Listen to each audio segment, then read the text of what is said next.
Hi guys, akkam jirtu? Nagaa gara channel keenyaatti deebitanii nagaan dhuftan siin jecha guyyaa har'aas hojii bareedaa tokkoo fi hojii kaffaltii qabu tokko isiniif qabadhee dhufeen jira. Guyyaatti haga qarshii 500 haga qarshii 400 kan ittiin hojjechuu dandeessan jechuudha. Appilikeeshinii wayii tokko qabadhee isiniif dhufeen jira jechuudha. Appilikeeshinii kana argachuuf jalqaba gara telegiraamii keessan keessa seentu jechuudha. Egaa gara viidiyoo keenyatti osoo hin seeniin dura immoo warri chaanala keenyaaf haaraa taatan chaanala keenya subscribe gochuudhaan warri chaanala keenyaaf maatii taatanii jirtan immoo chaanala keenya irratti yeroo viidiyoon gadhiifamu like gochuudhaan akka viidiyoo kana eegaltan isin gaafadha jechuudha. Amma kallattumaan gara telegiraamii keenya keessa seenuudhaan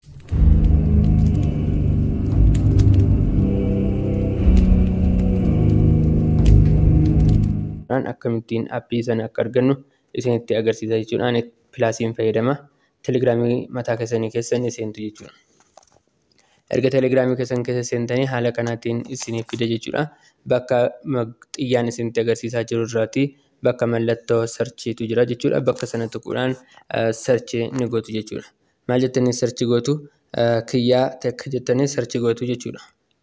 Ammaan kiyyaa tek jedheen sarchii godhee isinitti agarsiisa jechuudha.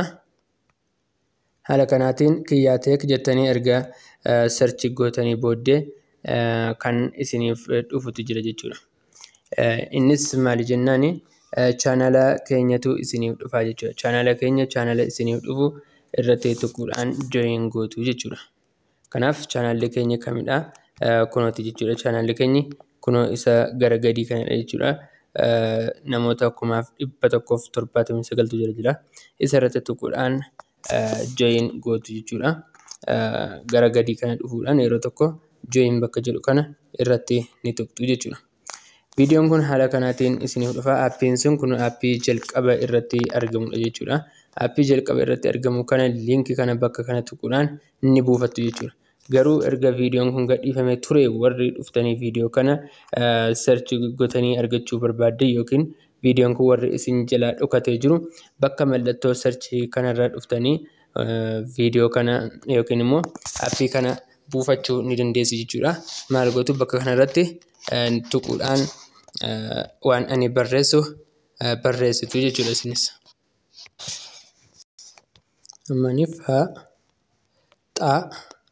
fa jettanii haala kanaatiin erga haala kanaatiin barreessanii fa jettanii haala kanaatiin erga barreessanii booddee bakka mallattoo sarchii gara gadiitiin jirtu kana irratti ni tuqxu jechuudha. Kana booddee kun akkuma argitan innuu ofii isaatii bakka kana isin fidaa jechuudha. Erga inni bakka kana isin fideetii booddee liinkii as jiru kana irratti yeroo tokkoof maal gootu? Yeroo tokkoof irratti ni tuqxu. Sana booddee gara inni isin fidu waliin ilaalla jechuudha.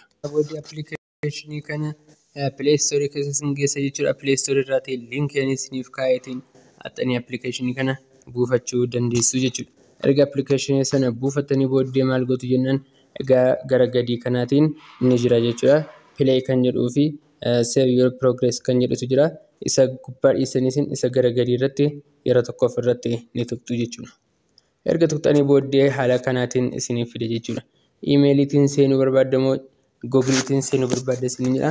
Egaa ani Googiliitiin nan godha. Isin yoo barbaadan iimeeliitiin gochuu dandeessu. Garuu Googiliitiin yoo godhatan irra isiniif cala jechuudha.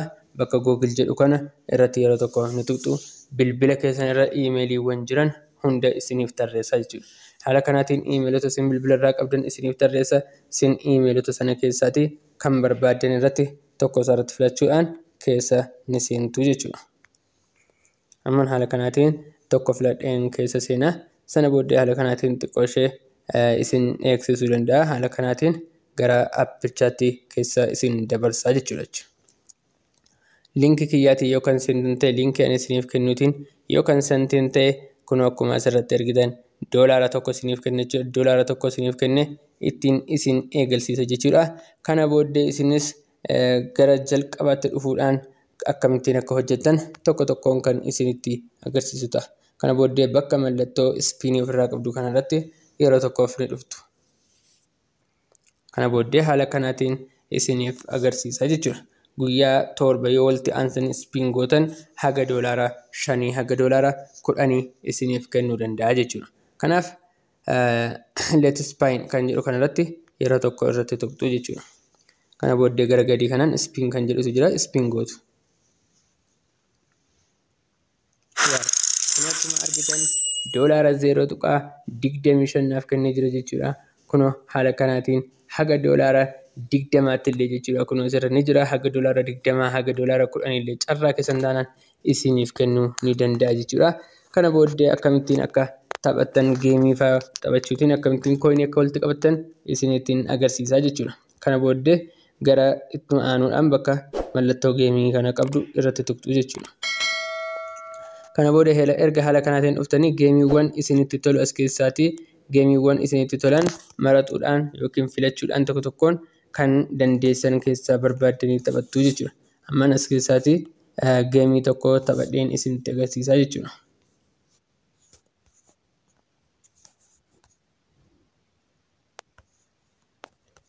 Egaa as keessa geemii tokko ilaaleeman bana jechuudha.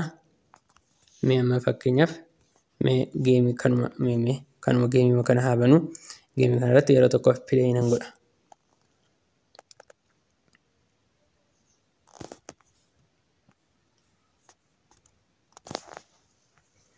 Ni eegdu neetwoorkii waan ta'eef haala neetwoorkii keessanii irratti hundaa'a jechuudha. Ni eegdu sana booddee haga innis ishii kan ibsee pileey jedhutti jechuudha. Kana booddee kun haala kanaatiin pileey kan jedhu isinii fida. Bakka pileey jedhu kana yeroo tokkoof dhufuudhaan geemii sana taphachuu maal gootu ni eegaltu jechuudha.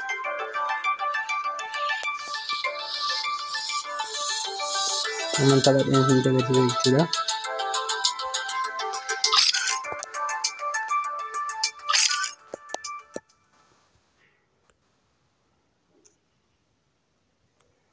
Haala kanaatiin lakkoofsota wal fakkaatan wal bira buusuudha jechuudha geemiin kun. Haala kanaatiin wantuma isiniif danda'ame ni taphattu jechuudha. Geemii erga taphattanii booddee waan inni isiniif kennas nan isinitti agarsiisa jechuudha.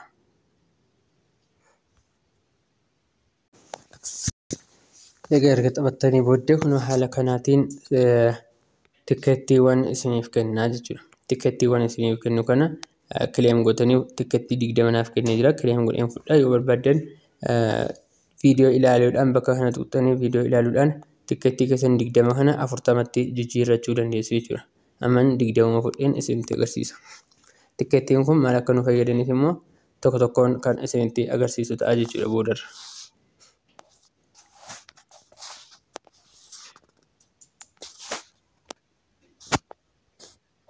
Egaa haala kanaatiin yeroo tokko tokko viidiyoo aadsiiwwan garaagaraa isiniif fida. Aadsiiwwan isiniif fidu ilaaluun dirqamadha jechuudha.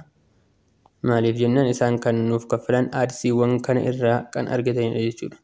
Aadsiiwwan kana irraa waan argataniitiin nuuf kaffaltii nuuf kennu waan ta'eef aadsiiwwan isaan nuuf dhiyeessan ilaaluun dirqamadha jechuudha.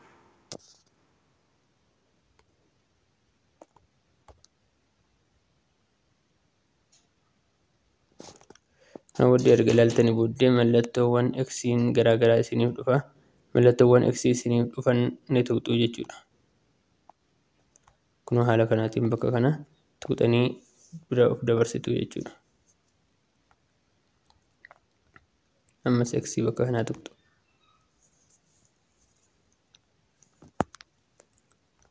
Kana booddee ammas X tuquudhaan duubatti ni deebitu jechuudha.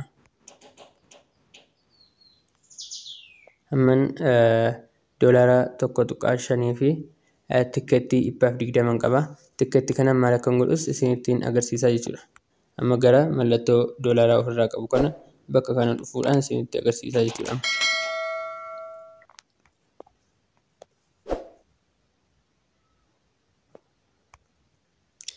Erga as keessa seentanii haala kanaatiin isiniif fide jechuudha. Wantoonni kun ni jiru jechuudha. Warri kun carraa yookiin immoo lootorii carraatiin kaa'amanidha jechuudha. Viidiyoowwan garaagaraa ilaaluudhaan amma carraan kun sa'aatii 1 fi daqiiqaa 25 booddee bu'a. Abbaan tokkoffaa ba'e yookiin abbaan carraa kana mo'ate doolaara 5 argata jechuudha. Abbaan carraa kana mo'ate immoo sa'aatii 3 booddee bu'a. Doolaara 1000 fudhata jechuudha. Doolaara 1000 fudhata kallattii maan baafachuu danda'a jechuudha. kan inni bahu booddee dhumarra isinitti agarsiisa jechuudha. Karaa kam akka baasamuu danda'amu dhumarra isinitti agarsiisa jechuudha. Amma isin tikkeettii kana argachuudhaaf maal gootu? Tikkeettii kana bakka kana tuquudhaan bakka viidiyoo ilaalamu sana ilaaltu jechuudha. Yoo kanarraa barbaaddes bakka kana tuquudhaan ilaaltu.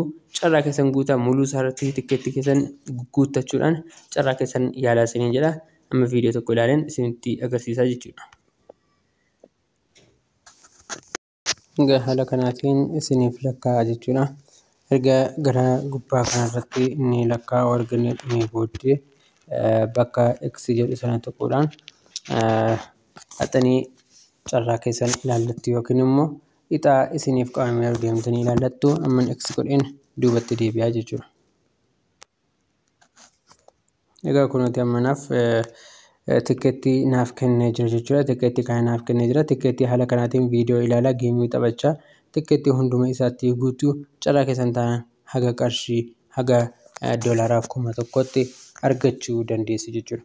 Egaa akkasumas immoo galii keessan guddifachuuf immoo jechuudha gara mallattoo piroofaayilii keessan qabdu kana irratti yeroo tokkoof tuquudhaan akkaawuntii keessan dirqama verify gochuu qabdu jechuudha. Osoo verify hin godhin maallaqa irraa baafachuu hin dandeessanii, maallaqa irraa guddaa argachuu hin dandeessan jechuudha. Yeroo geemii garaagaraa taphattanii fi yeroo viidiyoo garaagaraa irratti ilaaltanirree maallaqa guddaa hin argattan yoo verify gootan malee jechuudha. Kanaaf bakka kana tuquudhaan verify kan jedhu tokko ni jira. Gara gadii kana dhufuudhaan verify your email kan jedhutu jira. Bakka verify kana yeroo tokko ofirratti tuqxu jechuudha. Kana booddee gara email keetti verify kan gootu linkiin siif ergama jechuudha. Amma kallattumaan gara Gmail keessan keessa ni seentu jechuudha. Kanatti erga dhuftanii booddee kun asitti emailiin isiniif ergamee jira. Verify your email jechaa jira. Kana booddee verify akkamittiin akka goonu waliin ilaallaa jechuudha. Linkii nuuf ergamuutiin deemnee akkaawuntii keenya verify godhannaa jechuudha. Kanaaf maal goona? Bakka verify email kan jedhu kana irratti yeroo tokkoof ni tuqna.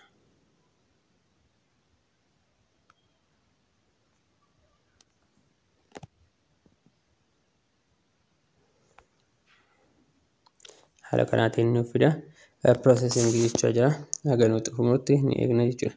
Amma emailiin keenya verify ta'ee jira jechuudha. Kanaaf gootu homepage jechuudhaan gara aappii keenya keessa ni seenne jechuudha. Amma kallattumaan gara appilikeeshiniitti duubatti ni deebina jechuudha. Gaafa appilikeeshinii keenya keessa deebinu jechuudha. Refresh goonee akkaawuntii keenya irra deebiidhaan ilaallaa jechuudha. Egaa amma immoo maal goona? Bakka verify godhu jedhu kana irra yeroo tokko irra deebiidhaan tuqnee haa ilaallu jechuudha. Kun egaa akkuma argitan your email is verified jechaa jira. Verify ta'eera emailiin keessan jechaa jira. Kana booddee haala barbaadneetiin qarshii hojjechuu fi baafachuu illee ni dandeenya jechuudha. Amma qarshii hojjettan as keessaa hojjettan gaafa meeqa geessan baafatu akka jedhuufis waliin ilaallaa jechuudha. Amma kanaaf bakka kana dhufnaa. Kana booddee doolaara 1.25 qaba. Kan ani baafachuu danda'u gaafa doolaara 10 gahedha jechuudha. Kan ani baasuu danda'us immoo maalidha jechuudha? Peepaalitiin baafachuu danda'a jechuudha. Warri peepaalii hin qabne akkamittiin akka peepaalii banattan kan viidiyoo isiniif hojjedhu ta'a. Viidiyoo jalatti koomentii jalatti naaf barreessaa jechuudha. Warri peepaalii qabdan immoo haala kanaatiin peepaalii keessatti baafatanii gara Awwaash baankiis ta'e gara Nigdi baankiis ta'e gara baankiiwwan barbaadan kamittiyyuu akka itti dabarfachuu dandeessanis yeroo dhiyootti viidiyoo isiniif hojjedha jechuudha. Kanaaf immoo warri akkaataatti email peepaalii hin bananne warri akkaataatti banattan hin beekne koomentii jalatti naaf barreessaa jechuudha. Koomentii keessan ilaaleen namni baay'een emailii kan hin bananne yoo ta'e peepaalii irratti kan isiniif hojjedhu ta'a. Kanaaf haala kanaatiin hojjettanii guyyaa guyyaatti ishii kanas spiin gochuu hin dagatiin haala kanaatiin hojjettanii qarshii keessan baafachuu dandeessu. Inni kan biraan immoo haala kamiin baafanne qarshii dabalataa arganna jechuuf how to win kan jedhu kana keessa yeroo tokkoof ni dhuftu jechuudha. Kana booddee as kana invite friends kan jedhutu jira. Invite kan jedhu kanarratti tuquudhaan linkii keessan namaaf share gochuudhaan haga tikkeettii 500 fi isaa olitti irree argachuu dandeessi jechuudha. Kanaaf share invite kan jedhu kana irratti tuquudhaan liinkii keessan namaaf share gochuudhaan maallaqa guddaa argachuu dandeessu jechuudha. Yoo xiqqaate guyyaatti haga doolaara 5 fi isaa olirree hojjechuu dandeessu jechuudha. Kanaaf viidiyoon kun akka isinitti toleeru abdiin qaba. Viidiyoo kanarraa immoo guyyaatti aanutti immoo irraa baaseen haala kamiin akka irraa baasus isinitti agarsiisa jechuudha. Kanaaf viidiyoo kanaaf like gochuu hin dagatina. Warri maatii chaanala keenya hin taane immoo subscribe gochuudhaan maatii chaanala keenya ta'aa isiniin jedha. Nagaan naaf tura.